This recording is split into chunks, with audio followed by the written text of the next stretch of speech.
மகிமைப்படுவதாக.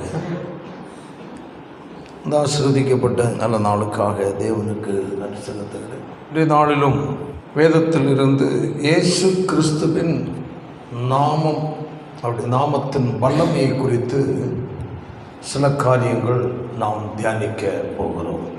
இயேசுவினுடைய நாமம், இயேசு என்ற நாமத்தின் வல்லமை. பொதுவாக நாம் சேவிக்கிற நம்முடைய அருமை ஆண்டவர் இயேசு. ஆனால் அவரை குறித்த ஒரு அறிவு தேவனுடைய பிள்ளைகளாகிய நமக்கு எல்லாருக்கும் கட்டாயமாகவே தேவைப்படுகிறது. ஆமென். அவரை அறிகிற அறிவினால் என்று கர்த்தருடைய வேதம் நமக்கு வசனங்கள் சொல்லுகிறது. ஒன்றானமை தேவனாகிய அவரையும் நீர் அனுப்பினவராகிய இயேசு கிறிஸ்துவை அறிவதே நித்திய ஜீவன் என்று சொல்லப்பட்டிருக்கிறது. அப்போ இயேசு என்றதான நாமத்தின் வல்லமை. ஆமென். அதை குறித்து நாம் சில காரியங்கள் என்று தியானிக்கலாம் என்று தேவ சமூகத்தில் வந்திருக்கிறோம். பேசலாம். அதற்கு ஆதாரமாக ஒரு வசனத்தை வாசிப்போம். பிலிப்பியர்கள் நிறுவம் 2வது அதிகாரம் அதனுடைய 9-10 வசனங்களை ஒரு வாசிப்போமாக.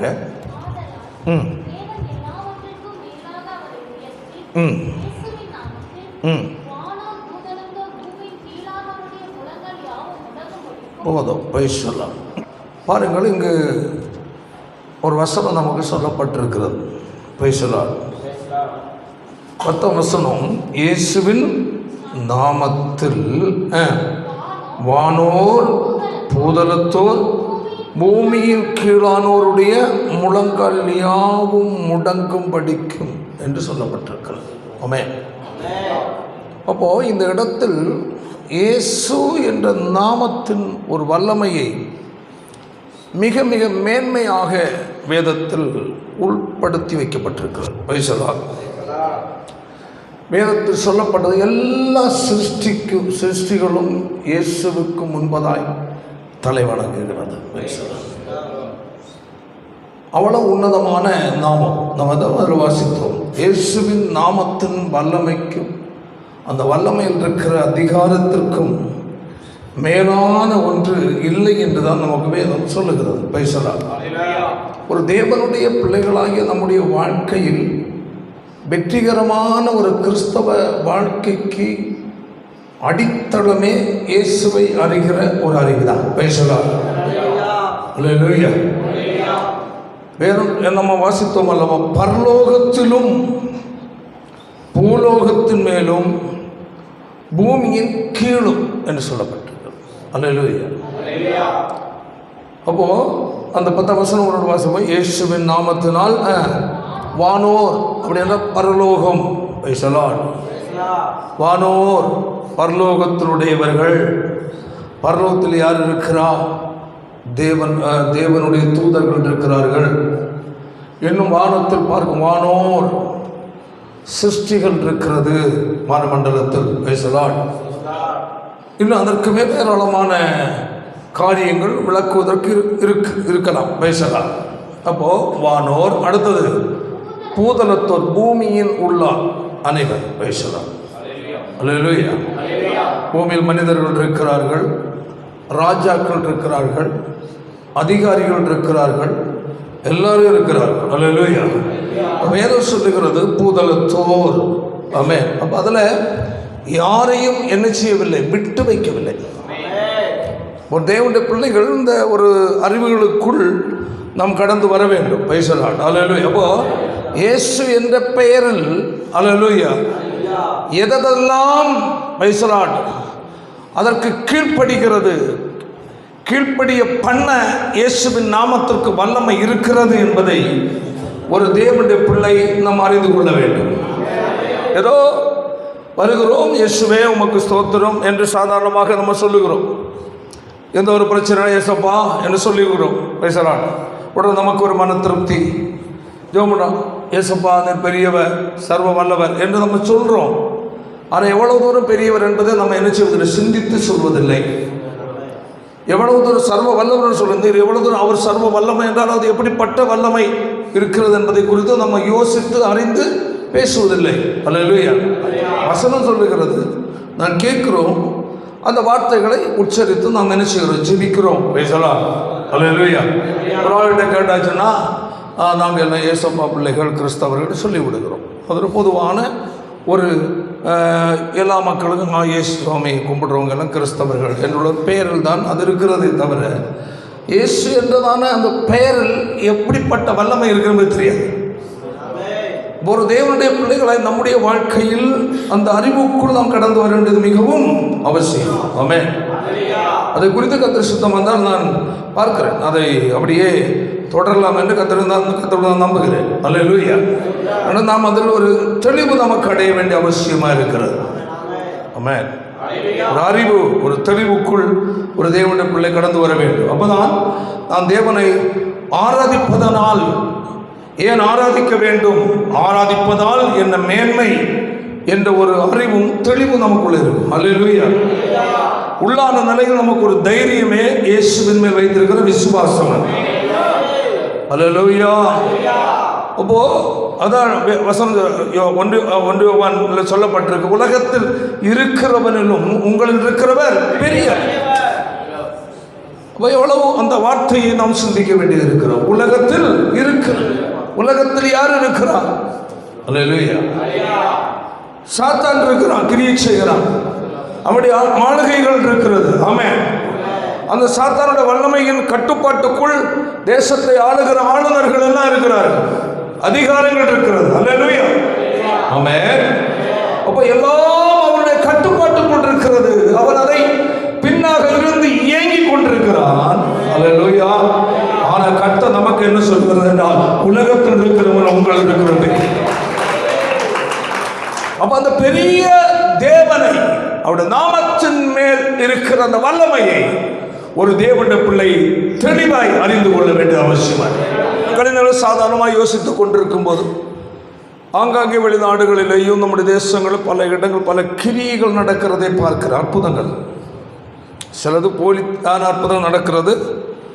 அதை அவர்கள் பிறருக்கு முன்பதாக ஒரு ஊழியக்காரன் பிரசித்தி ஆகிறதற்காக சிலரை செட்டப் பண்ணி வச்சு அற்புதம் நடந்தது போல் ஆக்ட் பண்ணுறாங்க. அது நிறைய வருது நம்மக்கிட்ட. ஆனால் உண்மையாகவே அற்புதம் நடக்கிற காரியங்கள் இருக்கிறது. அல்லேலூயா. அப்போ அது எப்படி நடக்கிறது என்றெல்லாம் சிந்திப்பேன்.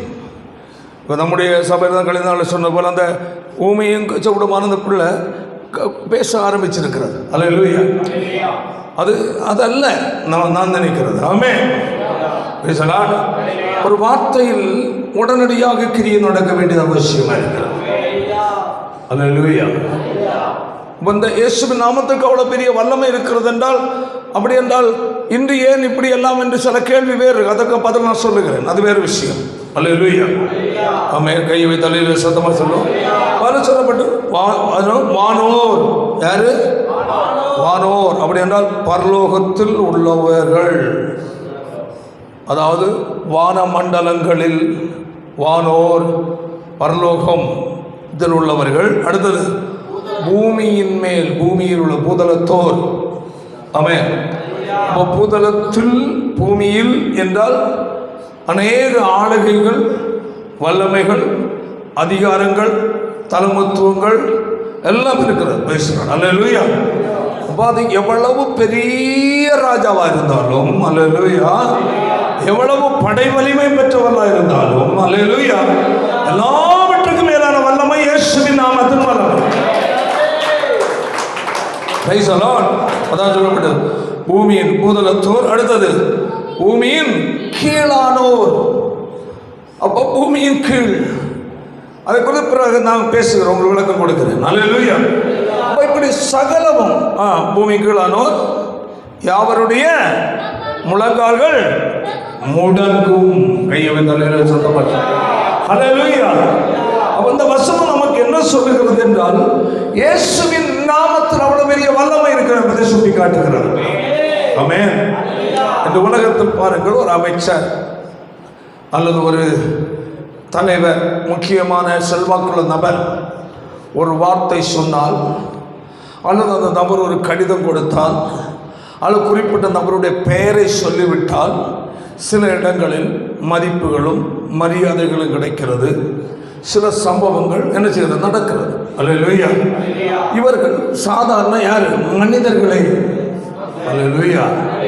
அப்போ உலகத்தில் இருக்கிற ஒரு பெரிய அதிகாரியாக இருந்தாலும் சரி, தலைவராக இருந்தாலும் சரி, ராஜாவாக இருந்தாலும் சரி, ஒரு பகுதியில் உள்ள முக்கியமான ஒரு ஒரு ஒரு ஒரு திறமை வாய்ந்த ஒரு மனுஷனாக இருந்தாலும் சரி, அல்லேலூயா, அவருடைய பெயரை அங்கு மென்ஷன் பண்ணும்போது ஆமென், பலருக்குள் ஒரு மாற்றம், அப்படியா சரிங்க என்று சொல்லுகிற நிலையில் ஒரு திருப்பம் ஏற்படுகிறது என்றால், அல்லேலூயா, கையை தலைவர் சத்தமாக சொல்லுவோம். ஆனால் இயேசுவின் நாமத்திற்கு அதை பார்க்கிற கோடான கோடி மடங்கு பெரிய வல்லமை இருக்கு. அதை ஒரு தேவனுடைய பிள்ளை புரிந்து கொள்ள வேண்டும். கொலோசியர்ல 2வது அதிகாரத்தில் நம்ம கவனத்தை கொண்டு செலுத்துவோம். அதனுடைய 9-10 வசனத்தை வாசிப்போமாக. நல்லா கவனி. இந்த இடத்துல அதுல ஒரு அருமையான ஒரு வார்த்தை சொல்லப்பட்டது. தெய்வத்துவத்தின் பரிபூரணம் எல்லாம். ஆமென். தெய்வத்துவத்தின் வல்லமை என்று சொல்லப்படவில்லை. அல்லேலூயா. தெய்வத்துவத்தின் என்னது? பரிபூரணம். அப்படி என்றால் கொஞ்சமும் என்ன இல்லை, வெளியே இல்லை என்பதற்கு இல்லாமல் இல்லை. அல்லேலூயா. பரிபூரணமும். ஆமென். அல்லேலூயா. தெய்வத்துவத்தின் எல்லாம் சரீர பிரகாரமாய் அவருக்குள் வாசமாக இருக்கிறது. கையை தலையில் சொல்லுவோம். ஆமென். ஆமென். இப்ப தெய்வத்துவத்தின் பரிபூரணம் என்று சொல்லப்பட்டிருக்கிறது. அதுல நல்ல புரிந்து கொள். கையை தலையில் சொல்லுவோம். இப்போ ஆதியிலே தேவன் வானத்தையும் பூமியையும் என்ன செய்தார்? சிருஷ்டித்தார். அப்போ உண்டாக கடவது. ஆமென் என்ற ஒரு வார்த்தை அவர் பிறப்பிக்கிறார். ஆமென். உண்டாகிறது. அல்லேலூயா. ஆமென். அந்த வார்த்தையின் வல்லமை, தெய்வத்துவத்தின் பரிபூரணம், அதிகாரங்கள். அல்லேலூயா. அந்த வல்லமை. ஆமென். இயேசு கிறிஸ்து என்ற நாமத்துக்குள் என்ன செய்யப்பட்டிருக்கு? முதலீடு செய்யப்பட்டிருக்கிறது. அல்லேலூயா. அதான் விஷயம். அந்த விஷயம். அப்போ அதை புரிந்து நாம் உச்சரிக்க வேண்டியிருக்கிறது. கையை வைத்து அப்போ அவருடைய வார்த்தை அவரால் வேற சொல்லுகிறது. சகலமும் அவரால், அவருக்கு நிச்சயப்பட்டது, சிருஷ்டிக்கப்பட்ட, உருவாக்கப்பட்டது. எவ்வளவு அருமையான வார்த்தை. அதில் வாசிப்போம். அதனுடைய யோவான் 1வது அதிகாரத்திலும் எபிரேயர்லையும் வரும். யோவான் உள்ள வாசிப்போம். யோவான் நல்லா புரிந்து. சகலமும் என்னது? அதான் விஷயம். அப்படி என்றால் உண்டானது ஒன்றும் அவரால் அன்றி உண்டாகவில்லை. அப்போ அப்படிப்பட்ட ஒரு மகத்துவம் நிறைந்தவராகும் இயேசு. ஆமென். இன்னும் வசனம் வாசிக்கும் போது சகலமும் அவர் மூலம் அவருக்கென்று, அப்படின்னா அதை வாசிப்போம். எவ்வளவு அழகான வார்த்தை பாருங்க. அல்லேலூயா. வாசிப்போம். சகலமும் அவரால், இயேசுவாலும், அவர் மூலமாயும் அவருக்காகவும் என்று சொல்லப்பட்டது. ஆமென். அப்போ நாம் ஆராதிக்கிற தேவன், அல்லேலூயா, நாம் உச்சரிக்கிற, வாயில் சொல்லுகிற இயேசு என்ற நாமம், ஆமென், அல்லேலூயா, எல்லாவற்றுக்கும் மேலான நாமமாக இருக்கிறது. ஆமென். அதான் சொல்லப்பட்டிருக்கிறது. ஓகே, கொலோசியர் 2:10 வாசிப்போம். நல்லா புரியுது. இதுல சொல்லப்படு சகல துரைத்தனங்களும் அதிகாரங்களும். அப்போ என்ன சொல்லப்பட்டிருக்கிறது? சகல என்னது? துரைத்தனங்கள். அப்படி என்றால் அதிகாரம் செலுத்துகிறவர்கள், அடுத்த அதிகாரங்கள், அடுத்தது ஆளுகையின் வல்லமை உடையவர்கள். ஆமென். அதாவது மேலும் சகல துரைத்தனங்களுக்கும், அடுத்தது அதிகாரத்துக்கும் தலைவராயிருக்கிற அவருக்குள். கையை தலையில சொல்லுவோம். அப்போ அனைத்து அதிகாரங்கள், ஆமென், அனைத்து ஆளுகை எல்லாவற்றையும் ஆளுகிறவர். ஆமென். அவர் சொல்ல ஆகும், கட்டளையிட நிற்கும் என்றாமே. அல்லேலூயா. அப்போ இந்த பூலோகத்தை நான் பார்க்கிறதான அனைத்து ஆளுகைகள், அதிகாரம் பெற்றவர்கள், ஆமென், எல்லா ஆட்சியாளர்கள், அல்லேலூயா, அனைவரையும் என்ன செய்கிறவர்? மேல் ஆளுகிறது வல்லமை உள்ள தேவனே. ஆமென். இப்போ நம்ம அதில் ஒன்று வாசித்தோம், 2:9, என்னுடைய தெய்வத்துவத்தின் பரிபூர்ணம் எல்லாம் சரீர பிரகாரமாய் அவருக்குள். நல்ல புரிந்து கொள்ளுங்கள், இந்த அவருக்குள் அதாவது தெய்வத்துவத்தின் பரிபூர்ணம் அடங்கி இருக்கிற இந்த நாமத்தின் மேல் விசுவாசம் உள்ளவராகி அவரை என்ன செய்கிறவர்கள்? ஏற்றுக்கொள்ளுகிறவர்கள். அடுத்தது, எத்தனை சொல்ல வாயில் அரைக்கப்படும் எத்தனை பேர்களோ அத்தனை பேர்களும் தேவனுடைய பிள்ளை. அதை புரிந்து கொள்ளணும். அது நம்ம வாசித்தோம் கொலோசியர்ல 9, என்னது? தெய்வத்துவத்தின் பரிபூரணம் எல்லாம் சரீர பிரகாரமாய் அவருக்குள். ஆமென். எப்படி இருக்கு? வாசமா இயேசுவுக்குள். ஆமென். கைவிதல்ல சொல்லும், இயேசுவுக்குள், இயேசு என்ற நாமத்துக்குள், ஆமென், அடங்கி இருக்கிற வாசமா இருக்கிறது. அல்லேலூயா. அவரின் மேல் என்ன உள்ளவர்களாய்? விசுவாசம் உள்ளவர்களாய். ஆமென். அவரை எத்தனை என்ன செய்வார்கள்? ஏற்றுக்கொள்ளுகிறவர்கள். என்ன செய்வார்கள்? அத்தனை பேர்களும் அல்லேலூயா தேவனுடைய பிள்ளைகளாய் மாறுகிறது. புரியுதில்ல? சரி. அப்போ பாருங்க, அதுல இருந்து ஒரு வசனம் மத்தேயுல 1:21 வாசியுங்கள். இயேசு என்று பெயரிடுவார்கள்.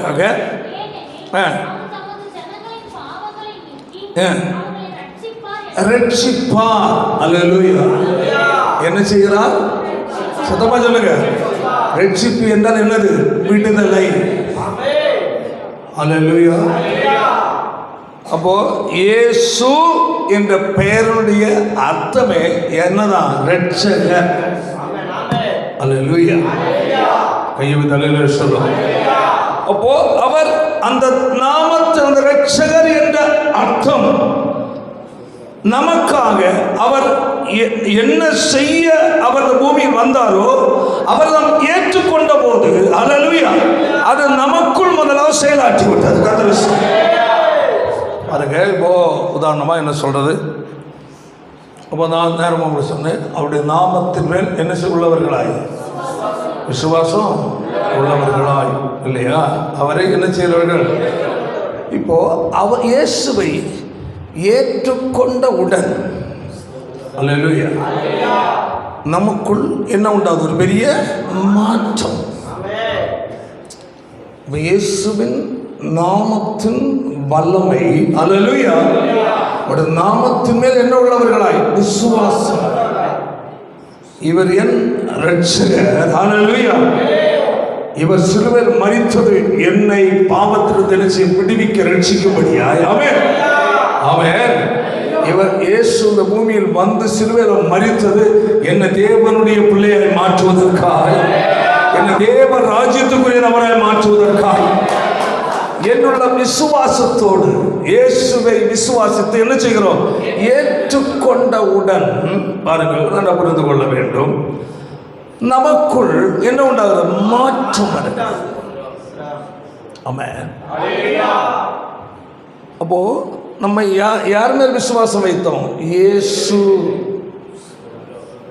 என்ற நாமத்தை நாம் என்ன செய்ய? விசுவாசித்தோம். அந்த பெயரை விசுவாசித்து அவரை நம்முடைய ஆவியின் இருதயத்தில் ஏற்றுக்கொள்ளுகிறோம்.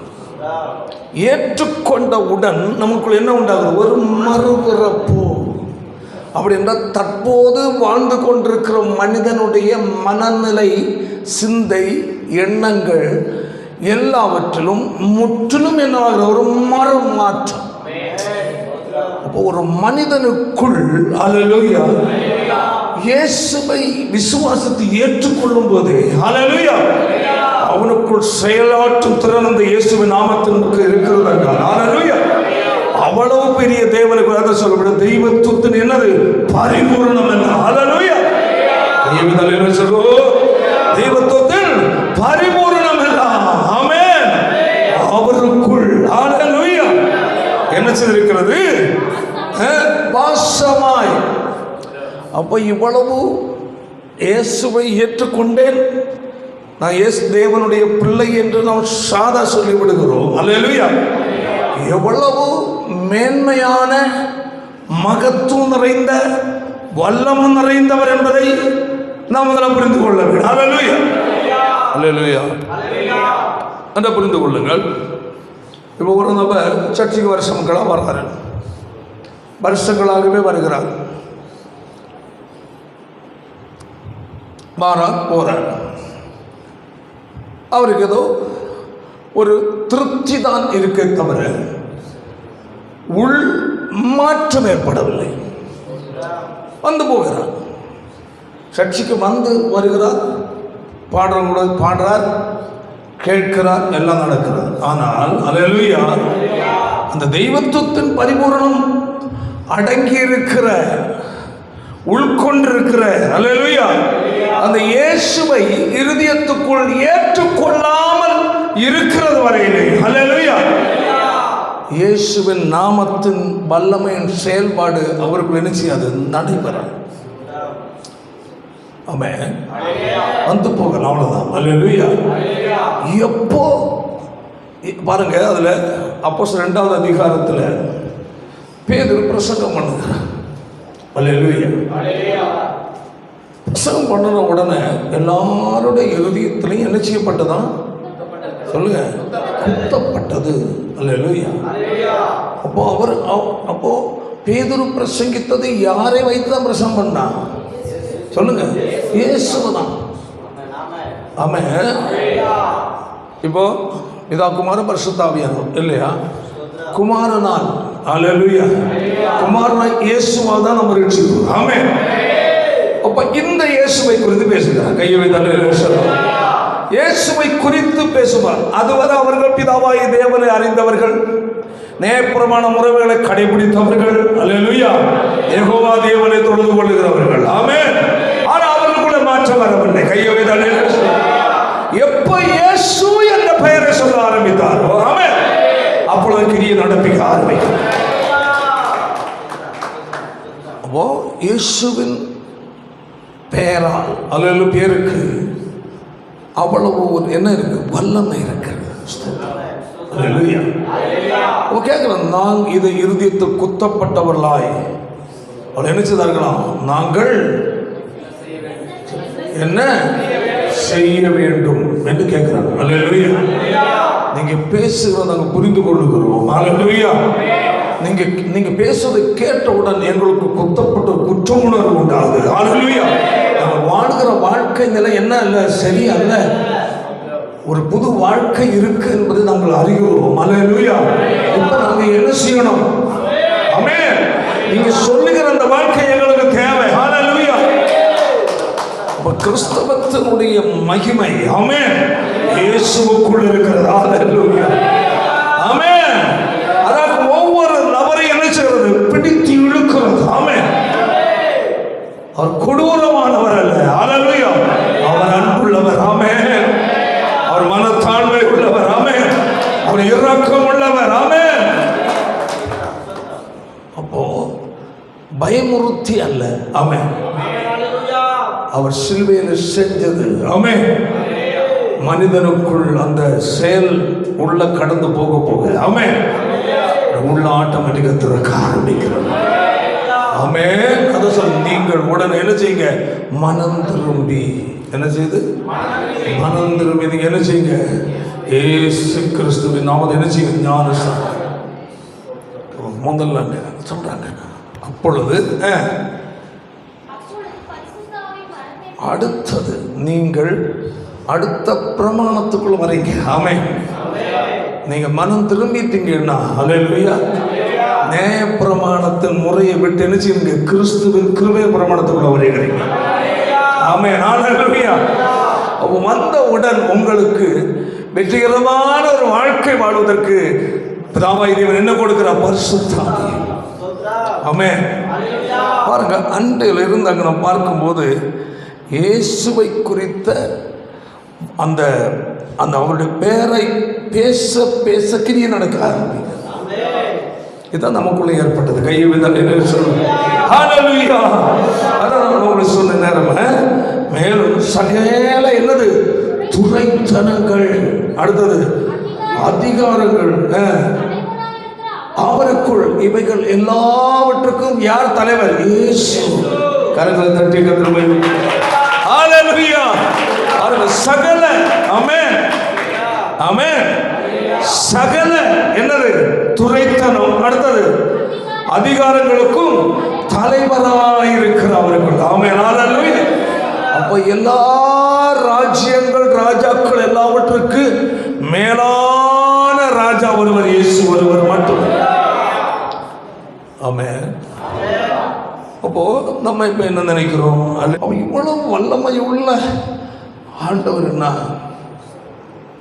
ஏன் இந்த எல்லாம் இப்படி எல்லாம் ஓவரா இது பண்ற? இதெல்லாம் அவர் ஏதாவது ஒன்று செய்யக்கூடாதா? நம்ம சிந்திக்கிறோமா இல்லையா? சிந்திக்கிறோம். பேசலாம். அவ்வளவு என்ன இவ்வளோ பெரிய வல்லமை உள்ளவரா?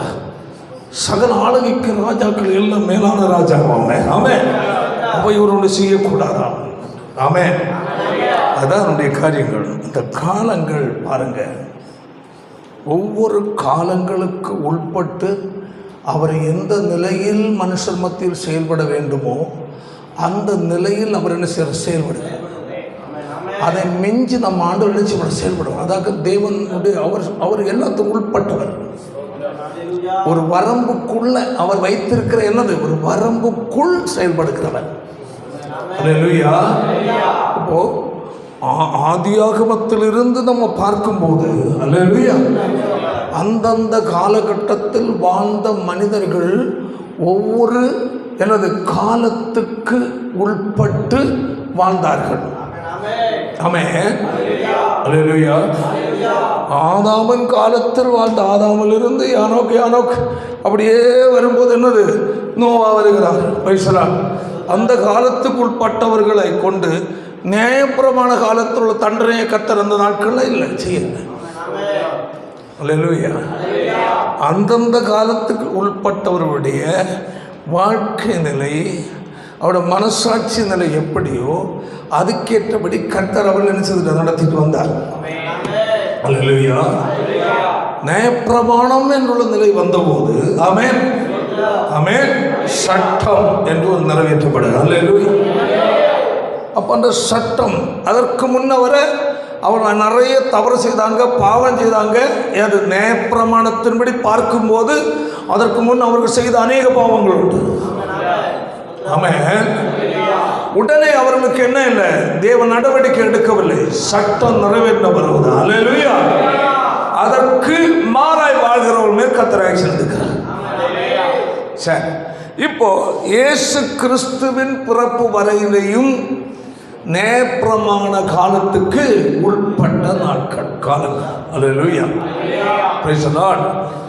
இப்போ இயேசு பூமியில் மனிதரை அவதரித்து வந்து சிலுவையில் அவர் மரித்து உயிர்த்தெழுந்த பிறகு அல்லேலூயா இப்போ என்ன நடக்கிறது? கிருபையின் காலம். இந்த கிருபையின் காலம் எதுவரை தொடர்கிறது என்றால் இயேசுவின் வருகை வரை தொடர்கிறது. அல்லேலூயா. ஆமென். இப்ப என்னவென்றால் அவர் மன்னிக்கிறவராயிருக்கிறார். ஆமென். வேற சொல், ஒருவர் கெட்டு போகிற தேவனுக்கு எல்லாரும் என்ன பண்ணுவார்? ரட்சிக்கப்படும். அப்போ அவர் அழிக்க வரவில்லை. அல்லேலூயா. ரட்சிக்க வந்தார். ஆமென்.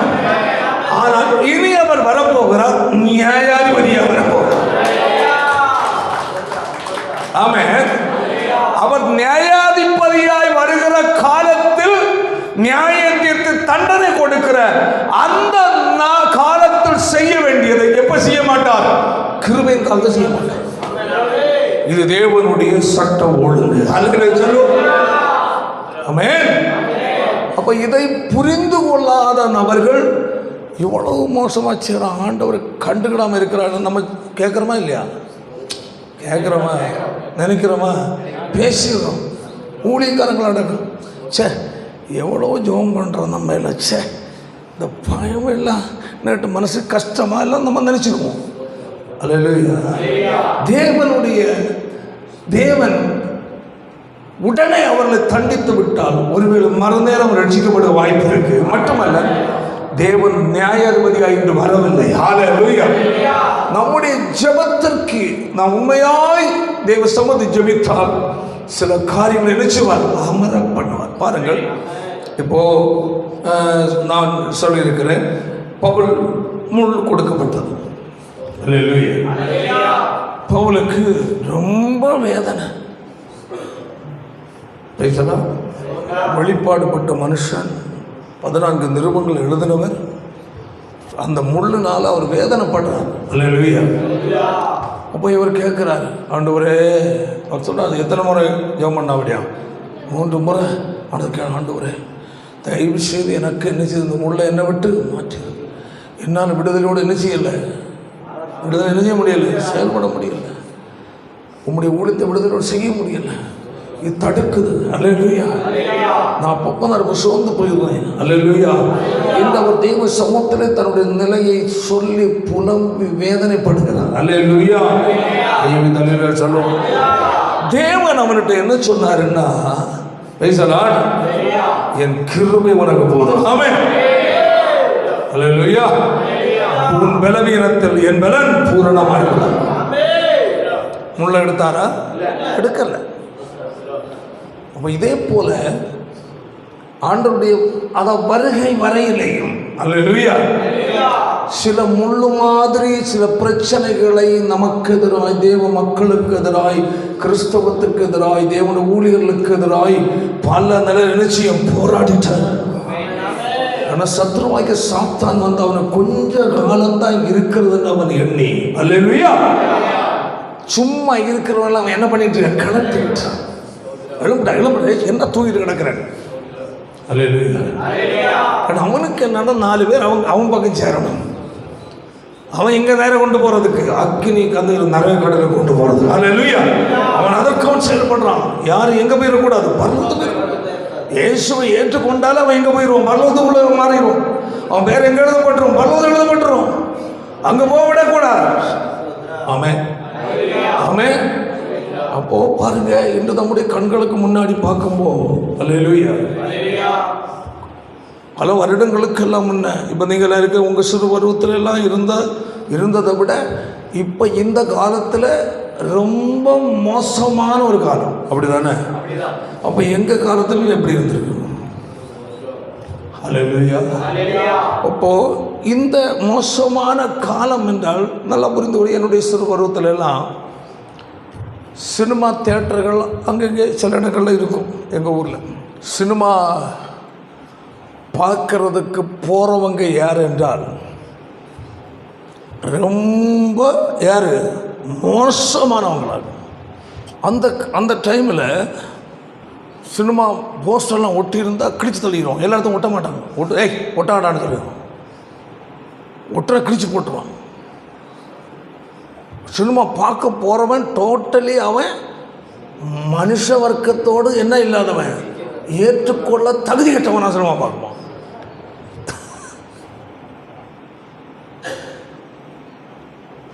அதே மாதிரி சினிமா பாட்டு இந்த ரேடியோ, இந்த டிரான்சிஸ்டர் ரேடியோவிலையும் அதில் இதுலேயும் வச்சு கேட்பாங்க. ஆனால் அது எல்லாரும் என்ன செய்ய மாட்டாங்க, கேட்க மாட்டாங்க.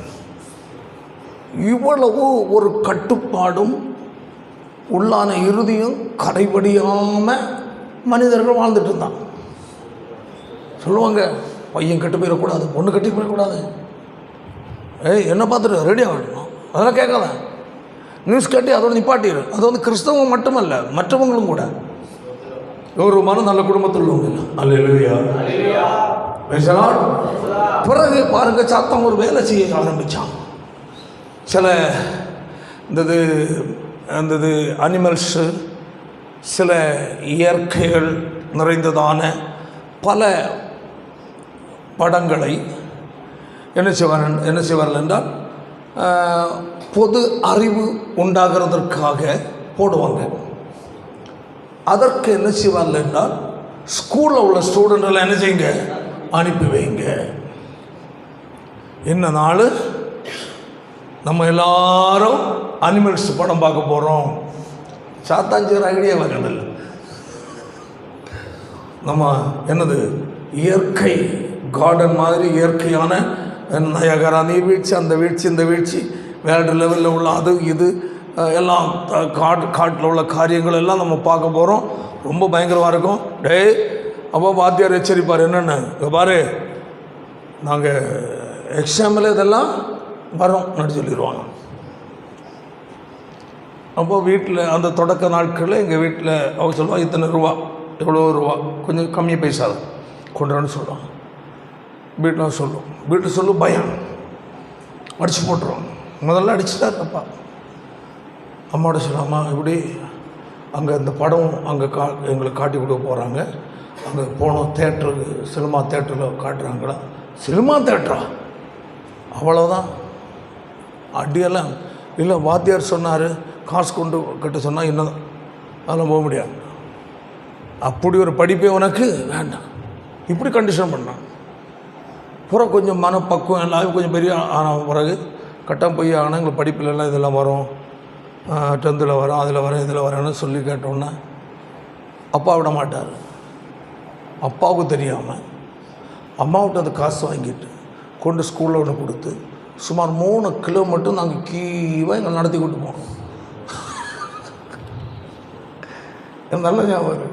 எங்களுடைய பள்ளியாடின்னு சொல்கிற இடத்துலேருந்து கருங்கல்னு சொல்கிற இடம் 3 கிலோமீட்டர். அது சாதாரண நம்ம இந்த மாதிரி சமமான இடம் இல்லை. மேடு இறங்கி ஏறி போகணும். அப்படியே ஓரமாக என்ன செய்யணும், ஒவ்வொருத்தராக என்ன செய்யணும், கீவில் லெஃப்டில் போயிட்டே இருக்கணும். அங்கே போய் சினிமா பார்த்துட்டு வரும். வந்தால் அப்பாட்டெல்லாம் சொல்லக்கூடாது. அம்மாட்ட சொல்லணும், அம்மா இது ரொம்ப நல்லா தான் இருந்து, வேறு ஒன்றும் தவறான ஒன்றும் இல்லை அப்படின்லாம் சொல்லுவோம். சொன்னால் அம்மாவுக்கு புரியுதோ இல்லையோ அவங்க ஏற்றுக்கொள்வாங்க. ஆனால் அப்பா எல்லாம் ஏற்றுக்கொள்ள மாட்டார். பாருங்கள், அவ்வளோ தூரம் தியேட்டரில் சென்று ஒரு அனிமல்ஸ் பிக்சரோ வேறு லெவலில் உள்ள சில இயற்கைகளை குறித்ததான காரியங்களோ பார்ப்பதற்கு கூட அன்றைக்கு நல்ல குடும்பங்களில் பெற்றோர் என்ன செய்வதில்லை, அனுமதிப்பதில்லை. அப்போது அந்த காலத்தில் ஒவ்வொருடைய இருதயம் எப்படி இருந்து, சுத்தமாக இருந்து. நல்லா புரிஞ்சுக்கணும். அல்லேலூயா. அப்போ இயேசுவின் நாமத்தின் வல்லமை என்னென்ன நமக்குள்ள செய்கிறது என்பது சொல்லுது. அல்லேலூயா. சுத்தமாக இருந்தது. அன்றைய காலத்தில் உள்ள கிறிஸ்தவர்கள் என்றாலே அவருடைய இருதயம் கபடம் இல்லாமல் இருக்கும். என்னுடைய அம்மைக்கு தங்கச்சி சமீபத்தில் 2-3 நாளை முன்னே இறந்தாங்க. அவங்களுக்கு 85 வயசு. கேள்விப்பட்டேன். முகம் எப்பவும் பிரகாசமாக இருக்கும், பயங்கர பிரகாசமாக இருக்கும். எப்போ பார்த்தாலும் சான்சர் ஸ்தோத்திரப்பா, வாப்பா உட்கார், இப்படியே சொல்லுவாங்க. எப்படி இருக்கிறப்பா, ஊழி எப்படியப்பா இருக்குது, ஸ்தோத்திரம் உனக்காக நான் டெய்லி ஜெபம் பண்ணுறப்பா, ஏசப்பா விட்டுறக்கூடாது, ஏசப்பா ஜனங்கள் சொல்லணும் ஒன்று. எப்போ பார்த்தாலும் ஏசு ஏசு ஏசு. பைபிள் எடுத்து படிச்சுட்டே இருப்பாங்க. கண்ணாடி கூட இல்லை, அவங்களுக்கு தேவையில்லை. பல்லெல்லாம் ஒன்று கூட விழலை. அவ்வளவு பிரகாசமாக. ஜெபம் என்றாலே எப்பவும் ஜெபம். அது பாருங்கள், 2 நாள் தான் உடம்பு சரியில்லாமல் சாப்பிடாமல் இருந்தால் 3 நாள் போயிடுச்சு. அப்போது அன்றைய நாட்கள் இருந்ததான மனிதர்கள் எல்லாருமே இப்போ உள்ளது மாதிரிப்பட்டதான கேள்விப்படுகிற நிலை, பார்க்கிற நிலைகள் அன்றைக்கு இல்லை. அப்படிப்பட்ட இருதயத்தோடு, சுத்த இருதயத்தோடு வாழ்ந்த தேவனுடைய பிள்ளைகள் இந்த காலத்தில் வருகிற சில மொபைல்லையும் அதுலேயும் இதுலேயும் கேள்விப்படுவதும் பேப்பர்லேயும் ரேடியோவிலையும் எல்லாம் வர்றதும் அவங்க நினைக்க மாட்டாங்க, கேட்க விரும்ப மாட்டாங்க. இன்னைக்கும் அவங்க சொல்லுவாங்க, அதெல்லாம் பார்த்தா கேட்டால் நம்ம இருதயம் என்ன ஆயிரும், கரை படிஞ்சிடும், பரலத்துக்கு போக முடியாது. இப்படி சொல்கிறாங்க. இன்னைக்கு எங்கள் ஏரியாவில் இது ஒரு கூட்டம் இருக்குது. அப்படி அவங்க அங்கே தான் இருப்பாங்க. அப்போது சொல்லுவாங்க, அதெல்லாம் பார்க்கக்கூடாது, தேவையில்லாத ஒன்றும் பார்க்கக்கூடாது. ஃபோன் வந்தால் பேசுனே வச்சு அதோடு சரி, மற்றதெல்லாம் இருக்கக்கூடாது. இன்றைக்கும் எங்கள் ஏரியாவில் குடும்பங்களில் பிள்ளைகளுக்கு சொல்ல அறிவுரை, அவருடைய இருதயத்தை அல்லேலூயா சுத்தமாக வச்சுக்கிட விரும்புவாங்க. யாரையாவது ஒரு வார்த்தையில் அவர்களுடைய இருதயம் நோகிறது மாதிரி ஒரு வார்த்தை சொல்லிட்டா ஆவியான உடனே உணர்த்துவார், உடனே போயிடுவாங்க. போயிட்டு அன்னைக்கு ராத்திரி அவங்கள நிம்மதி இருக்கா, முட்டி போட்டு ஆண்டோட ஜெபம் பண்ணும்போ அவர்களை பேசின அந்த ஒரு வார்த்தை உள்ள எழுப்பிட்டே இருக்கும். கண்ணீர் விட்டு அழுவாங்க, ஆண்டவரே அப்படி பேசிட்டப்பா. அதனால் அவங்களுடைய இருதயம் என்ன இருக்கும், காயப்பட்டிருக்கும். காலையில் எழும்புன உடனே அவங்கள தான் என்ன செய்வேன், போய் பார்ப்பேன்.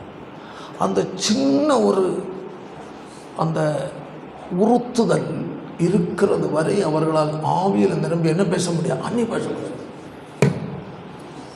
இது எனக்கு நல்லது. நானும் அந்த அனுபவத்தில் வாழ்ந்து கொண்டிருந்ததானே அவர் இப்பவும் அப்படி பிரயாசப்பட்டு வாழ்ந்து கொண்டிருக்கிறோம். அது இப்போ நம்ம அதை அனுபவிக்கிறாங்க தான் நம்ம சொல்கிறோம். ஒரு ஆளை நம்ம இது பண்ணிட்டோன்னா அல்லது ஏதாவது நமக்கு துக்கம் வந்துச்சுன்னா அன்னைக்கு ஆவியில் நம்ம ஜெபம் பண்ண முடியாது. அப்போ அன்று அந்த எப்பவும் சுத்தமாக இருதயத்தை என்ன செய்வாங்க, அதான் பைபிள் எல்லா காவலோட இருதயத்தை அடுத்து என்ன புறப்படணும், ஜீவ ஊற்று. அப்போ அந்த ஜீவ ஊற்றுன்னு சொல்ல கிறிஸ்துவனுடைய சிந்தை தான் வெளிப்படணும். அல்லேலூயா. ஏன்னா அந்த சமாரிய ஸ்திரீகிட்ட போகும்போது இயேசு தண்ணி ஜக்கில் மொண்டு கொடுக்கல. அல்லேலூயா. அவரை குறித்து சொன்ன உடனே அவளுடைய தாகம் தீர்க்கப்பட்டிருந்தாங்க. அந்த ஜீவ ஊற்று என்று சொல்லப்படுவது கிறிஸ்துவை குறிக்கிறது. அல்லேலூயா. இந்த கிறிஸ்துவின் சுபாவம் நிறைந்த சிந்தை எல்லா காவலோட உன் இருதயத்தை காத்துக்கும் அப்படின்னு அதிலிருந்து என்ன புறப்படணும், ஜீவ ஊற்று. அப்படி என்றால் கிறிஸ்துவின் சுபாவம் நிறைந்த சிந்தையாக்கும். அதில் வந்து என்னது, ஜீவ ஊற்றுன்னு சொல்லப்படும். சாட்சியின் குணங்கள். அல்லேலூயா. சொல்லுவோம். ஓ இந்த பகைமைகள் கசப்புகள் என்பது அன்று யாருக்கிட்ட வந்தாலும் வரும், வருகிற சூழ்நிலை வரும். ஒரு ஆடு பேச்சோட சில காரியங்களால் வரும், உள்ளே வந்துடும். அவர்கள் அந்த கசப்பு பிறர் மேல் உள்ள அந்த ஒரு சின்ன எரிச்சலான எண்ணங்கள் பகைமை உணர்வுகள் வந்துட்டாலே அவர்கள் தனியாக போய் உட்கார்ந்து ஆடுவாங்க. ஏன்னா நிறைய பேர் தெரியும், வயதானவர்கள், யங் ஸ்டேஜில் உள்ளவங்க எங்கேயாவது. ஏன்னா அங்கே நிறைய மரங்கள் இருக்கும் அந்த காலத்தில். இன்னைக்கு தான் வீடு நிறைய வந்துச்சு. மரத்து முடிந்த இது முந்திரி என்னது கேஷ்நட் முந்திரி பருப்பு விளைகிற மரங்கள் அங்கே நிறைய இருக்கும். அது எப்படி இருக்குன்னா இப்போ பார்க்க கஷ்டம், அன்றே அப்படியே படர்ந்து நிற்கும். அதெல்லாம் பார்க்கணுன்னா எங்கன்னா அந்த பாண்டிச்சேரி போகிற ஏரியாக்களில் நான் பார்த்துருக்கேன். பலாப்பழம், பலா மரங்கள், அந்த மாதிரிப்பட்ட மரங்களை பார்த்துருக்கேன் சில வருஷங்களுக்கு முன்னே. போனோடனே அங்கே இந்த மணிக்கூர் கணந்துருக்கு, ஐயோ எங்கள் ஊர் மாதிரி இருக்குன்னு நினைப்பேன். அந்த இது படர்ந்து நிற்கும். சும்மா மரமாக போய் மேலே போயிட்டுருக்காது, படர்ந்ததுன்னா அதுக்கு அடியில் போய் இருக்கிறது யார் இருக்கிறான்னு நினச்சி அது தெரியாது. அவ்வளோ அழகாக இருக்கும், வீடு மாதிரி இருக்கும். அதில் போய் முழங்கால் படிட்டு நினச்சிவாங்க, ஆளுவாங்க. என்ன ஒரு மாதிரி முணுகிற சவுண்டு கேட்குதுன்னு எட்டி பார்த்தா அங்கே உட்காந்து சோம்பிட்டுருப்பாங்க. காட்டில் எங்கெல்லாம் படர்ந்த மடங்கள் இருக்கோ அங்கெல்லாம் ஜெபிக்கிற ஆட்களை பார்க்க முடியும். தடமாக கிடக்கும். இன்னைக்கு பார்த்தா தண்ணி அடிக்கிறவன் பாட்டெலாம் கிடக்கும். இன்னைக்கு பார்த்தா சீட்டு அடிக்கிறவன் தான் இருப்பான். அன்னைக்கு அப்படியெல்லாம் ஜெபிக்கிறவன் இருப்பான். ஏன்னா தன் வீட்டில் ஒரு சில அறை தான் இருக்கும். வீட்டில் தனியாக இருந்து ஜெபிக்க சில நேரம் முடியாது. பெற்றோர் கூப்பிடுவாங்க, சகோதரர் கூட பக்கத்து கூட கூப்பிடுவாங்க. டிஸ்டர்ப் இல்லாமல் போவாங்க. மணிக்கூர் கணக்காக போய் உட்காருவாங்க. அல்லேலூயா. நாங்கள் எல்லாம் 3-4 பேர் சேர்ந்து போய் உட்காந்து பைபிள் எடுத்துகிட்டு போவோம். உட்காந்துட்டு கர்த்தருடைய வார்த்தைகளை குறித்து தியானிப்பது, ஆண்டவருடைய காரியங்களை பகிர்ந்து பேசுவது, ஆவியில நிரம்பி அந்நிய பாஷை பேசி அங்கே ஜபம் பயங்கரமாக இருக்கும். ஆனால் ரோட்டிலோடைய ஆளுக்கு போயிட்டு இருப்பாங்க. ஆனால் அவங்க அதை என்ன வேணும், இங்கத்த மாதிரி தப்பாக எடுக்க மாட்டாங்க. அங்கே வந்து ஜெபிக்கிறாங்கப்பா, ஆண்டவரே நமக்கு இப்படி ஜெபம் பண்ண நல்லா இருக்குவேன் ஏன்னா அவங்க நினச்சிட்டு போவாங்களே தவிர இங்கத்த மாதிரி போட்டு அந்த வேற புத்தி உள்ளவங்க அங்கே கம்மி அன்னை இல்லையா. அப்போது இப்படி தங்களுடைய இருதயத்தை என்ன செய்வாங்க, காத்துக்கொள்வாங்க. ஆனால் காலங்கள் போக போக முதல்ல டிரான்சிஸ்டர் ரேடியோ, அதில் இருந்து அடுத்த டிவி வந்தது. டிவின்னா எங்கள் ஊரில் அந்த பஞ்சாயத்துக்கு ஒரு டிவி இருக்கும். முன்னே இங்கே அப்படியே இருந்திருக்கோம். எல்லோரும் சாயங்காலம்னா எல்லோரும் வருஷம் போய் அங்கே உட்காந்துட்டு இருக்கணும். இப்படி அதை பார்க்குற அப்போ ஸ்டார்டிங்கில். இப்போ என்ன ஆகி போச்சு, எல்லா வீட்டுக்கும் ஒரு டிவி, ரூமுக்கு ஒரு டிவிடா. ரூமுக்கு ஒரு டிவி மட்டுமல்ல, ஒவ்வொரு கையிலையும் டிவி.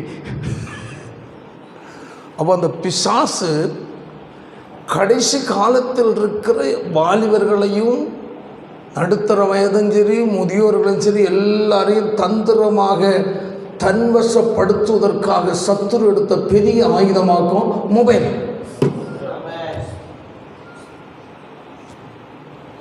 பார்க்குறீங்களா இல்லையா? நான் ஏன் சொல்லி வரேன்னா, அன்றிருந்த மக்களுடைய இருதயம் எப்படி இருந்து சுத்தமாக, அந்த சுத்த இருதயம் முகத்தில் தெரியும். அவங்களுடைய பேச்சு, அவங்களுடைய முகபாவனை, அவங்க சிரிக்கிற கபடம் இல்லாமல் சிரிக்கிற சிரிப்பை பார்த்தா மகிழ்ச்சியாக இருக்கும். பார்த்துட்டே இருக்கலாம் போடுற மூஞ்ச இல்லையா.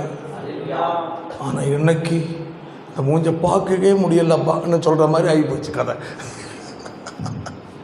காரணம், யாருடைய முகத்திலையும் ஒரு திருட்டு தன்மை இருக்கும்.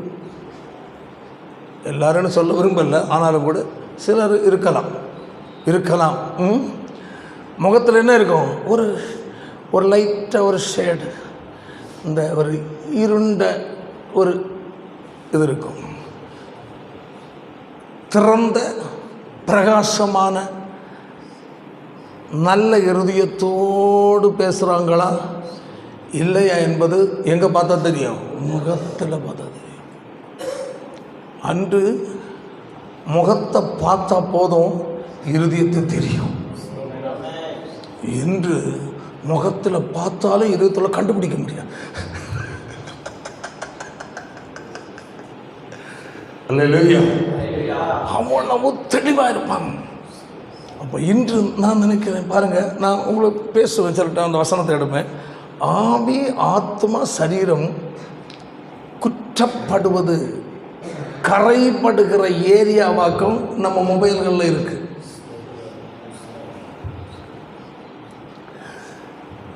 அப்போது நம்முடைய கர்த்தராகிய இயேசு கிறிஸ்து வரும்போது உங்கள் ஆவி ஆத்மா எப்படி இருக்கணுமா, குற்றமற்றதாக இருக்கணுமா. அந்த குற்றமற்றதாய் காக்கப்படுகிற நிலையில் மனுஷனுடைய இருதயத்தை, தேவ ஜனத்தினுடைய இருதயத்தை விடாதபடி சத்துரு என்ன செய்யலாம், அவங்களுடைய ஆவி இருதயத்துக்குள்ளே கொஞ்சம் நிரப்புறதுக்கு மொபைல் மூலமாக கிரியை செய்யலாம். சொல்ல புரியுதா இல்லை? அதில் பல வரும், நல்லதும் வரும், மோசமானது வரும். இப்போ நல்லதுன்னு வர்றதுலேயும் என்னது, பொல்லாதது வெள்ளை பெயிண்ட் அடித்து வருது. அதாங்க நம்ம இந்த உபதேசங்கள் சத்தியங்கள்லாம் வேறு மாற்றுதல்கள் வர்றது எல்லாமே நம்முடைய ஆவிக்குரிய உள்ளான அந்த பரிசுத்தத்தை என்ன செய்வது, கரைப்படுத்துகிறது. இப்போ இந்த காலத்தில் வாழ்கிற கிறிஸ்தவ ஜனங்கள் மத்தியில் அந்த காலத்தில் வாழ்ந்த ஜனங்களுக்குள் இருந்த அந்த பக்தியும் இருதய தூய்மையும் சுத்த இருதயமும் பேச்சிலும் செயலையும் நடக்கையினுடைய சுத்தம் இன்று எங்கும் இல்லை, பார்க்க முடியல. ஆனால் இதன் மத்தியில் அல்லேலூயா வசனத்தின்படி வாழ தங்களை ஆயத்தப்படுத்துகிற சிறு கூட்டம் உலகத்தில் இருக்கு. ஆண்டவர் இயேசு வரும்போது ஆமென் அப்படிப்பட்ட ஆட்களை சேர்த்துக் கொள்ள அவர் வருகிறார். அப்போ நம்ம எவ்வளவு நம்முடைய இருதயத்தை கவனமாக வச்சிருக்கின்றதா? ஏன்னா நான் அந்த காலத்தை வாழ்ந்தேன், எங்கள் ஃபேமிலியில் அந்த காரியங்களில் இருந்தாங்க. இன்று இருக்கிறாங்கன்னா எனக்கு தெரியாது. இன்று ரொம்ப மோசமான குணங்களும் நிறைய பேர் இருக்கிறாங்க, எனக்கு நல்லா தெரியும். ஆனால் இதன் மத்தியில் சிலர் இருக்கலாம். ஸ்தோத்திரம். அப்போ இப்படிப்பட்ட நிலையில் இருப்பது நான் அன்று ஜெபித்தால் உடனே ஜெபத்திற்கு பதில் உண்டு. இன்று ஜெபித்தால் பதிலை காணும். அப்ப காரணம் என்ன? அல்லேலூயா. ஒரு தேவனுடைய பிள்ளை நம்முடைய இருதயத்தை என்ன செய்யணும்? காத்துக்கணும். காரணம் அது நம்ம வாசித்தோம் அல்லவா? அதாவது தெய்வத்துவத்தின் பரிபூர்ணம் எல்லாம் சரீர பிரகாரமாய் அவருக்குள் வாசமாக இருக்க அந்த பரிபூர்ணம் எல்லாம் அடங்கி இருக்கிற அல்லேலூயா வல்லமை நிறைந்த இயேசுவை நாம் நமக்குள்ளே ஏற்றுக்கொண்டிருக்கிறோம். அல்லேலூயா அல்லேலூயா. அதாக சொல்லப்பட்டிருக்கிறது. ஆமென். Praise the Lord. பாருங்க, அதான் சொல்லப்பட்டிருக்கிறது. இயேசுவின் நாமத்தை உச்சரிக்கும் போது ஆமென் அதுல வல்லமை இருக்கிறது என்று ஒரு தேவனுடைய பிள்ளை என்ன செய்யணும்? புரிஞ்சுக்கணும். ஆமென். அது மாதிரி எபேசியர்ல 1 அதனுடைய 19 20 வாசியம் பார்க்கலாம். எபேசியர் நல்லா அந்த இடத்துல புரியணும். அது பெரிய ஒரு எக்கச்சக்கமான ஒரு சில அர்த்தங்கள் கொண்ட வேர்டுகள் அதில் இருக்குது. ஆனால் எல்லாம் நாம் விளக்க விரும்பவில்லை. வாசிப்போம். கிறிஸ்துவை மரித்தோரிலிருந்து எழுப்பி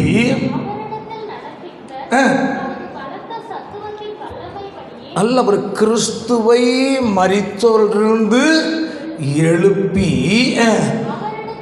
நடப்பித்த பலத்த சத்துவத்தின் வல்லமையின் படியே நல்லா புரிந்து கொள்ளணும். அல்லேலூயா. கையை தலையில சொல்லும். இந்த ஏரியா நல்ல ஒரு மூட வாசிப்பு அந்த இடத்த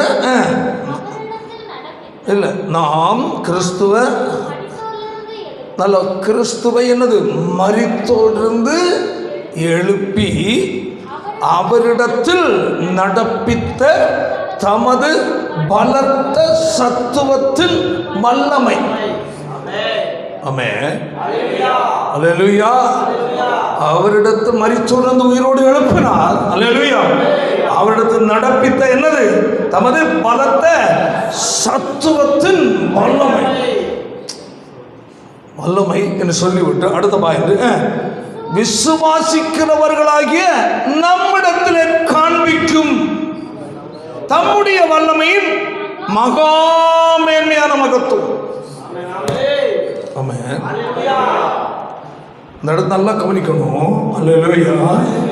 கிறிஸ்துவை மரித்தோரிலிருந்து எழுப்பி அவரிடத்தில் நடப்பித்த நடப்பித்த தமது பலத்த சத்துவத்தின் வல்லமையின்படியே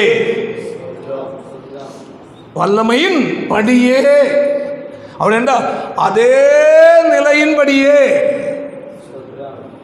அதே செயலின்படியே என்பதாக அர்த்தம். அல்லேலூயா. படியே விசுவாசிக்கிறவர்களாகிய நம்மிடத்திலே கையை தலையில் சொல்லும் அதே வல்லமையின்படி. அல்லேலூயா. யாருக்குள்ள? நமக்குள். எப்போ? விசுவாசிக்கும் போது. அல்லேலூயா. அதான் சொல்லப்படுது. அதாவது விசுவாசிக்கிறவர்களாகிய நம்மிடத்தில் என்ன செய்வது? காண்பிக்கும் தம்முடைய வல்லமையின் மகாமேன்மையான மகத்துவம். அப்போ அந்த உண்மையான அந்த மகத்துவம் நாம் அனுபவிக்கணும்னா அல்லேலூயா இயேசுவை நம்ம என்ன செய்யணுமா? விசுவாசிக்கணும். ஆமென். ஏனென்றால் தெய்வத்துவத்தின் பரிபூர்ணம் சரீர பிரகாரமாய் அவருக்குள் வாசமாக இருக்குது. அல்லேலூயா. எல்லா துறைத்தனங்களுக்கும் மேலானவர். கையை வைத்து சொல்லும். அல்லேலூயா. எல்லா அதிகாரங்களுக்கும் மேலாய் செயல்படுகிற ராஜாதி ராஜா. சகல ஆளுகையும் அவருக்கு கீழ்பட்டு இருக்கிறது. Price the Lord. சொல்லிவிட்டு அடுத்த 20ஆம் வசனம், எல்லா துரைத்தனங்களுக்கும்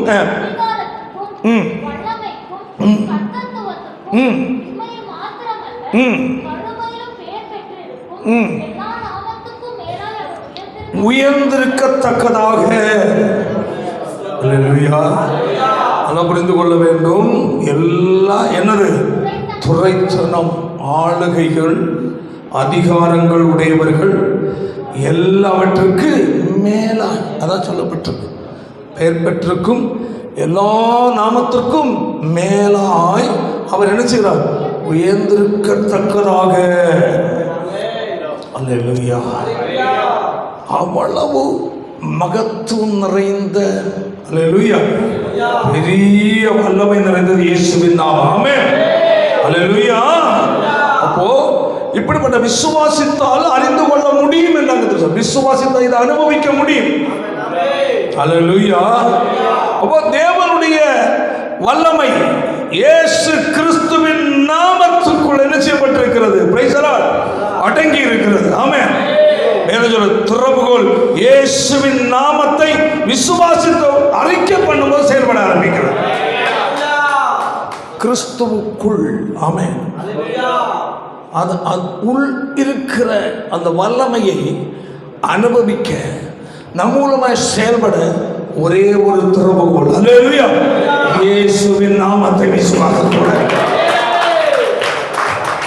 அல்லேலூயா. ஹல்லேலூயா. என்ன சொல்லப்பட்ட பாருங்க, அதனுடைய யோவான் 20:31 வாசிப்போம்.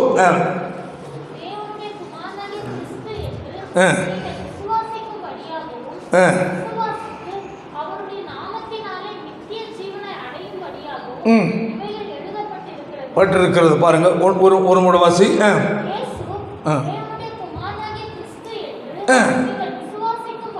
விசுவாசிக்கும் இயேசு தேவனுடைய குமாரனாகிய கிறிஸ்து என்று என்ன செய்ய? விசுவாசிக்கும்படியாக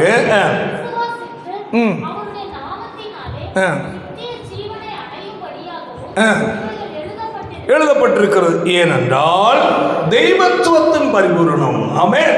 என்ன செய்ய? அவருக்குள் வாசமாக இருக்கிறது. ஆமென். நம்ம அதையும் வாசித்து இதை வாசிக்கணும். ஏது அந்த யோவானில் 20:31 யோவான் 2:9 சேர்த்து வாசிக்கணும். கொலோசியர் 2:9 சேர்த்து வாசிக்கணும். முதலில் இயேசு தேவனுடைய கிறிஸ்து என்று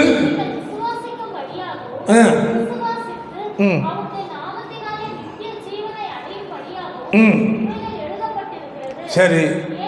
ஏனென்றால் நல்லா புரிந்து கொள்ளணும். அதான் அதனுடைய இணைக்கிற ஒரு இடம். அல்லேலூயா. ஏனென்றால் தெய்வத்துவத்தின் பரிபூரணம் எல்லாம் சரீர பிரகாரமாய் அவருக்குள் எப்படி வாசமாக கைகளை தட்டி கற்றுக்கொள்ளப்படுது. ஹல்லேலூயா. ஆமென். அதான் அழகா சொல்லி இருக்கு. Price the Lord. இயேசுவை தேவனுடைய குமாரனான கிறிஸ்து என்று விசுவாசிக்கிறேன். ஆமென். அப்போ ஏன் விசுவாசிக்கும் போது தெய்வத்துவத்தின் என்னது பரிபூர்ணம் யாருக்குள்ள இருக்கு? இயேசுவுக்குள்ள இருக்கு, அடங்கி இருக்கு. அல்லேலூயா. விசுவாசிக்கிறவர்கள் மூலமாய் ஆமென் அந்த மகத்துவத்தின் வல்லமை அனுபவிக்கிறது மட்டுமல்ல, செயல்படுத்த முடியும். ஆமென். ஹல்லேலூயா. ஆமென். Praise the Lord. ஸ்தோத்திரம். கையை தலையில சொந்தமா சொல்லுவோம்.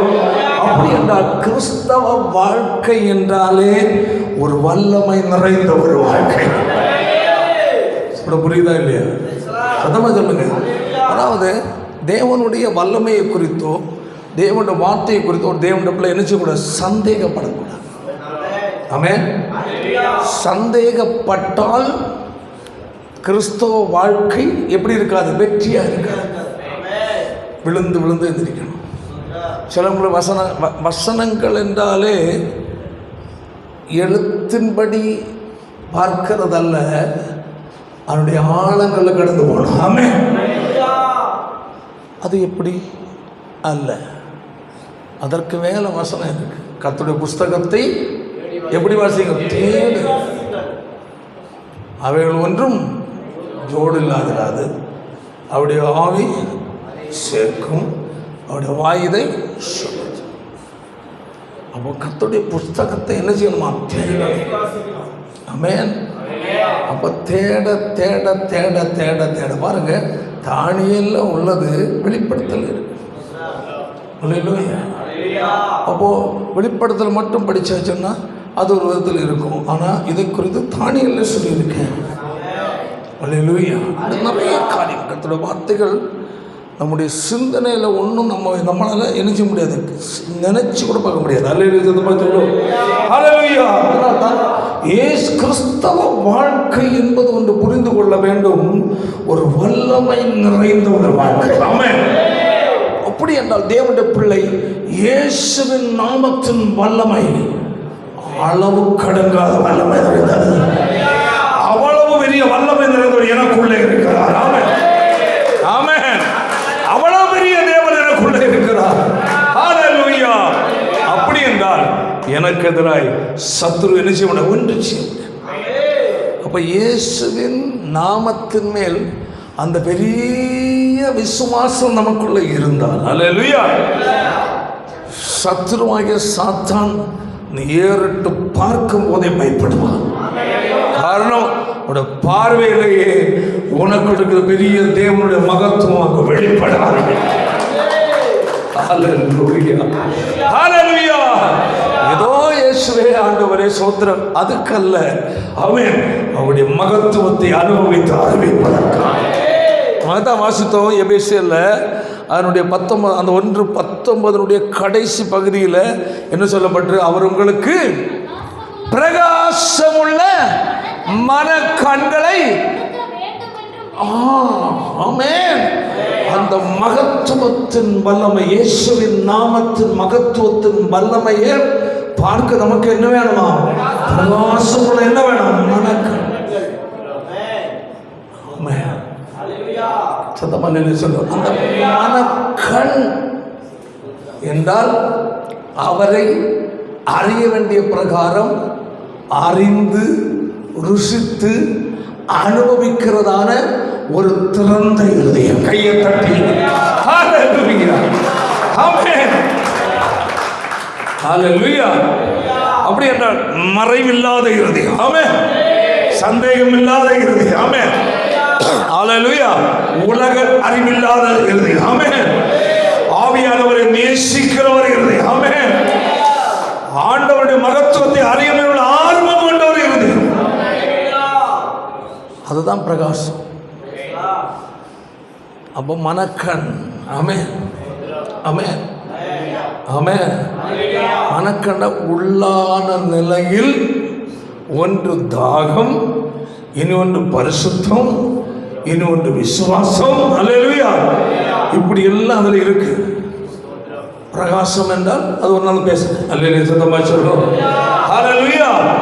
அந்த பிரகாசம் உள்ள மனக்கண் பாருங்க, அந்த பிரகாசம் உள்ள திறந்த தாகமும் ஏக்கமும் நிறைந்த, கள்ளம் கபடு இல்லாத, மறைவில்லாத, பகைமை கசப்பு உணர்வு இல்லாத, ஆமென், ஆண்டவரை அளவு கடந்து நேசிக்கிற திறந்த ஒரு இருதயம் இருந்தால், அல்லேலூயா, ஆண்டவருடைய மகத்துவத்தை ஒரு தேவனுடைய அறிகிறது மட்டுமல்ல, அனுபவிக்க முடியும். அனுபவிக்கும் போது ஒரு வார்த்தையில் வல்லமை வெளிப்படும். ஆமென். Praise the Lord. ஹல்லேலூயா. கர்த்தருடைய நாமம் மகிமைப்படுவதாக. ஒரு தேவனை புரிந்து கொள்ளணும். கர்த்தர் ஸ்தோத்திரம் உண்டாதாக. இந்த நிலையில் நமக்குள்ள என்ன வேணும்? ஒரு பெரிய, அதாவது இன்றைக்கு நான் உங்களுக்கு சொன்னேன், கிறிஸ்தவ வாழ்க்கை என்பது ஒரு வல்லமை நிறைந்த ஒரு வாழ்க்கை. ஆனால் இன்றைய கிறிஸ்தவர்களுக்குள் பார்க்கும்போது அந்த வல்லமை அற்ற ஒரு வாழ்க்கை வாழ்க்கை. ஏன் வல்லமை அற்ற வாழ்க்கை இருக்கிறது என்றால், ஆண்டவரை அறிகிறதான என்ன இல்லை, ஒரு அறிவுள்ள ஒரு இறுதியும் இல்லை. அதான் ஒன்று வேண்டாம், பவுல் அவருடைய கண் திறக்கப்பட்ட ஒன்று. அல்லேலூயா. யார் அறிய வாஞ்சிக்கிறான்? ஆண்டவர் அறிய. அப்போ நம்ம நினைப்போம் ஆண்டவர் அறிகிறதுக்கு என்ன இருக்கணும். இப்போதான் நம்ம பேசிட்டு இருக்கிறதெல்லாம் வருது இல்லை பாயிண்ட்ஸ். அல்லேலூயா. இப்படி பல நிலையில் அவருடைய மகத்துவம், அது தெய்வத்துவத்தினுடைய என்னது பரிபூர்ணம் சரீரப்பிரகம் அவருக்குள்ள என்ன வாசமாக இருக்கிறது. பாருங்க, யோவான் அழகாக சொல்ல 6வது அதிகாரத்தில் பிரைஸ் தி லார்ட் அதனுடைய 26, 27 வாசிக்க பார்ப்போம். அற்புதங்களை கண்டதினால் அல்ல, அப்பம் புசித்து திருப்தி ஆனதினாலேயே தேடுகிறீர்கள். அல்லேலூயா, அல்லேலூயா சொல்லுவோம். ஒரு முறை வாசமா இயேசு அவர்களுக்கு பிரதியுத்தரமாக, ஏன்னா இயேசு தேடி வராங்க. அல்லேலூயா, தேடி வராங்க. ஏன்னா அற்புதம் செய்தாரு, அவர் சாப்பாடு கொடுத்தாரு, எல்லாம் கொடுத்தாரு. அல்லேலூயா. உடனே அவங்களுக்குள்ள எண்ணம், அப்போது அதாவது ஒரு ஆளுக்கு ஏதாவது சாப்பிட கொடுத்துட்டாலே பரவாயில்ல, இது கிடைக்குமா, அவர்கிட்ட போனால் ஏதாவது கொடுப்பார் நினைப்பாங்களா இல்லையா?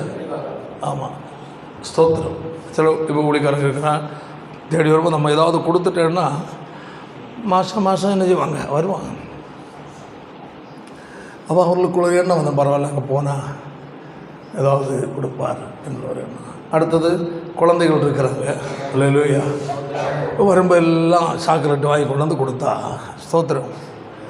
எத்தனை வந்திருந்தாலும் சாக்லேட் கொடுக்குற ஆளை தேடும். ஏன் அந்த கிடைக்கிறது அந்த நாட்டு பைசா பார்த்தீங்களா? அப்போது ஒரு கொடுக்கிறவர்கள் மேல். அப்போ இன்னைக்கு வந்து ஜனங்களுடைய அநேகளுடைய இது இம்மைக்குரிய நன்மை கிடைக்கன்னா இயேசுட்ட வர்றாங்க. அன்னைக்கு ஒரு கூட்டம் அப்படி இருந்து, அல்லேலூயா, ஆண்டவர் அதை கண்டித்தார். கையில் தலையில் சொல்லும், பரவாயில்ல, ஏதோ ஒன்று தேடி வாராங்களே, ஆண்டவர் விடலை. ஆமென். பாருங்க, அதான் சொல்லப்பட்டிருக்கிறது. அதை 25 கடலின் அக்கறையிலே அவர்கள் அவரை கண்டபோது, ரவி போதகரே, எப்பொழுது இங்கே வந்து எவ்வளவு ரொம்ப உருக்கமான வைராக்கியமான வார்த்தை இல்லையா, எப்போ வந்தீரப்பா இந்த.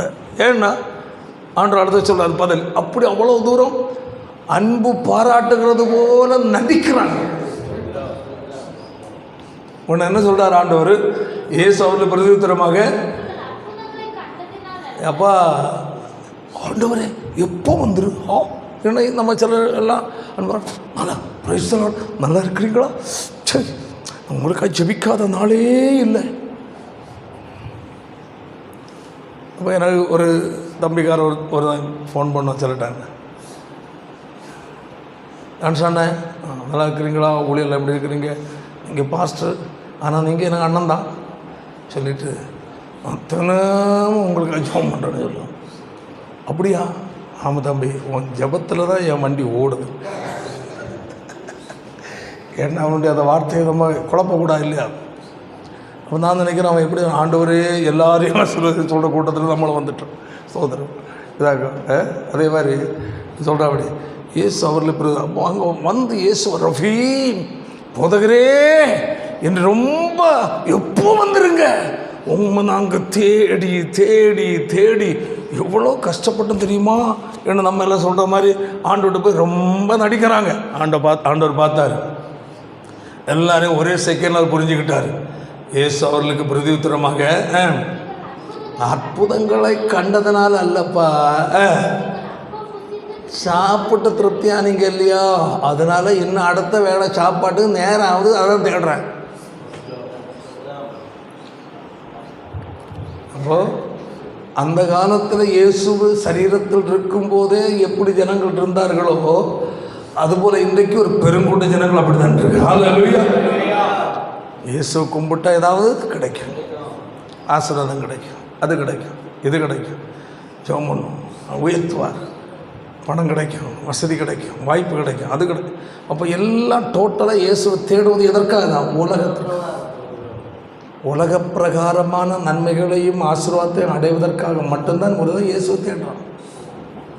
அல்லேலூயா. அதே அப்போ மக்களுடைய கவனம் பூரா எங்கே தான்? பூமிக்குரிய நன்மைக்காக இயேசு.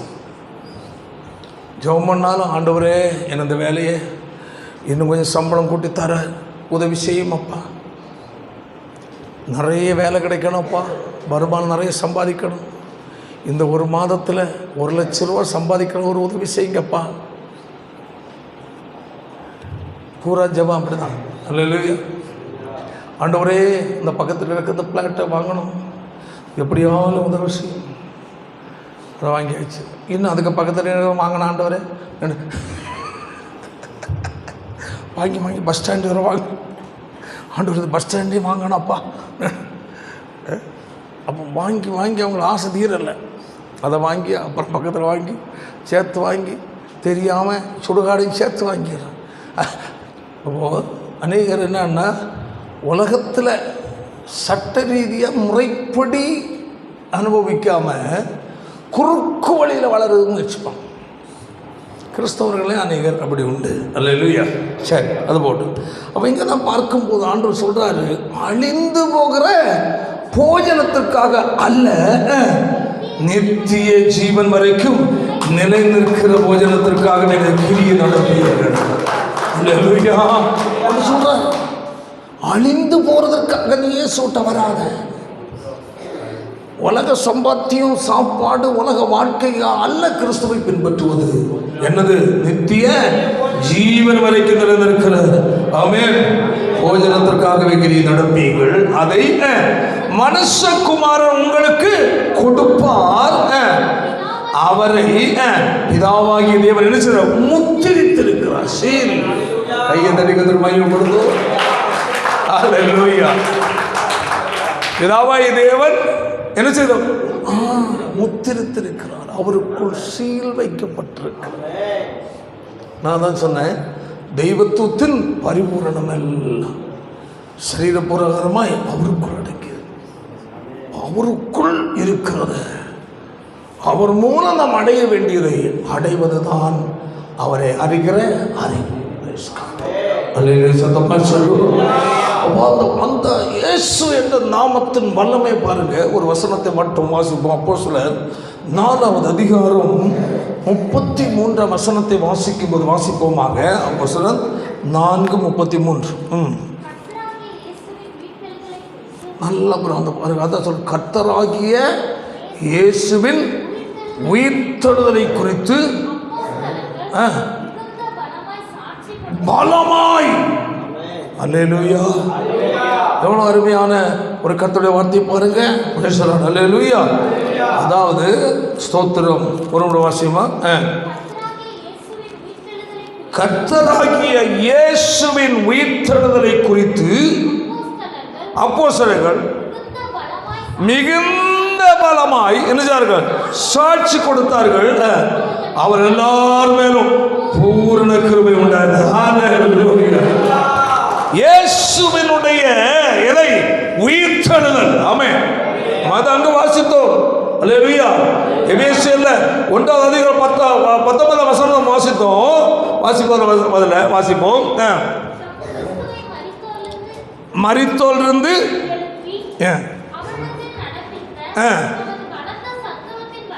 சத்துவத்தின் என்னது? வல்லமையின்படி என்று சொல்லப்பட்டது. அல்லேலூயா. மரித்தோரிலிருந்து உயிரோடு எழுப்பி. அப்ப இங்கு நம்ம என்ன 33ல அல்லேலூயா கர்த்தராகிய இயேசுவின் உயிர்த்தெழுதலை குறித்து எப்படி அப்போஸ்தலர்கள் மிகுந்த பலமாய், மிகுந்த பலமாய் அவர் சாட்சி கொடுக்கணும்னா உள்ளான நிலையில் அவருடைய உயிர்த்தெழுதல் வல்லமை பலமாய் அனுபவித்திருக்கிறார். தேவ சமூகத்தில் ஒரு தேவனுடைய பிள்ளை காத்திருக்கும் போது, ஆண்டவரே பாருங்க, அவள் ஒரு ஜெபம் பண்றாங்க. பிலிப்பியர்ல 3வது அதிகாரம் 10ஆம் வசனத்தை வாசிக்க பார்க்கலாம். அவரையும் வல்லமையையும் ஐக்கியத்தையும் அறிகிறதற்கு பாருங்க. அவரை, அடுத்தது உயிர்த்தெழுதல் வல்லமை அறிகிறதற்கு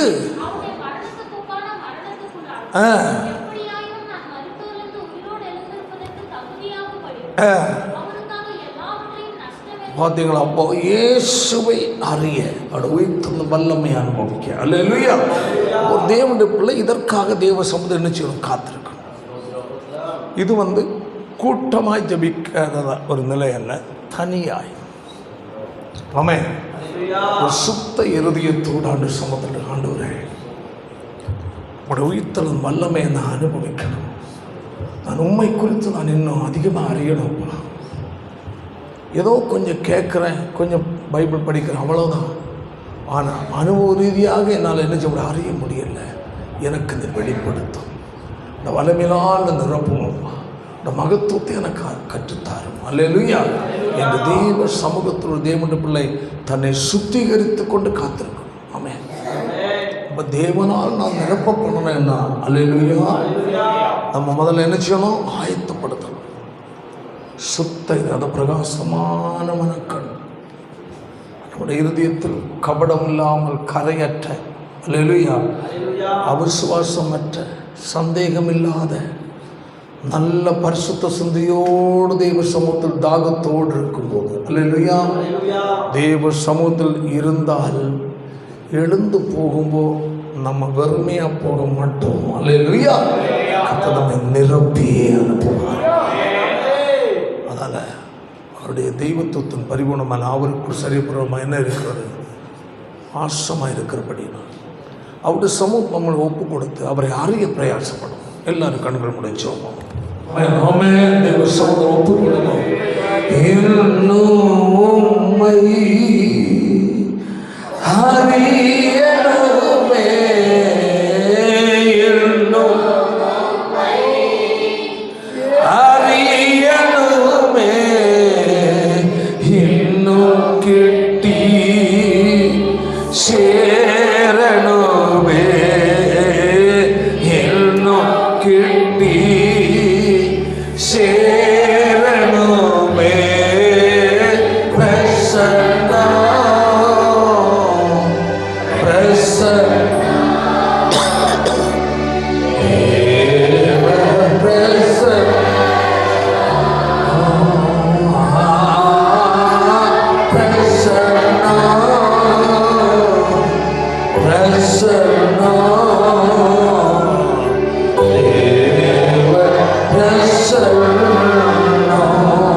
நல்ல நேரத்திலும் நம்முடைய சமூகத்தில் நாங்கள் கடந்து வந்து இயேசு கிறிஸ்துவின் நாமத்தின் மகத்துவம் வல்லமையை குறித்து சில காரியங்கள் தியானிக்க கர்த்தர் உதவி செய்தீரப்பா.